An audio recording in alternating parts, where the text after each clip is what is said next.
Basically, we're trying to do a little familiarization and training prior to our snow and ice event. We kind of got 3 operations going on. I've got some of my salt spreaders that have crews that are actually driving their routes downtown that familiarize themselves with those routes together with some information about where detour routes are, all those other kind of things that they need to know now prior to the event.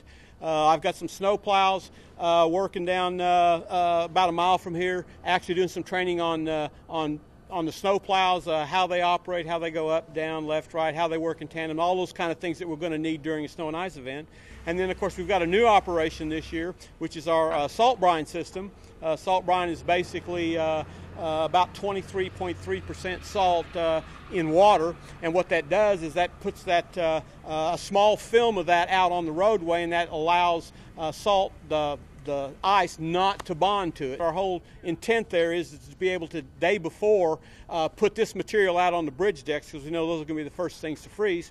And then once we do actually get freezing precipitation, 1, it will not bond to the bridge decks because that material's already there, and number 2, we can go right into our emergency routes. And so we think that's going to be something good to add to our arsenal.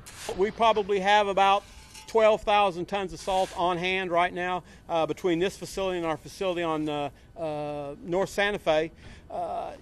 As for what we use on a normal basis, it's really hard to tell. Last year, we only used about 6,000 tons of salt all season.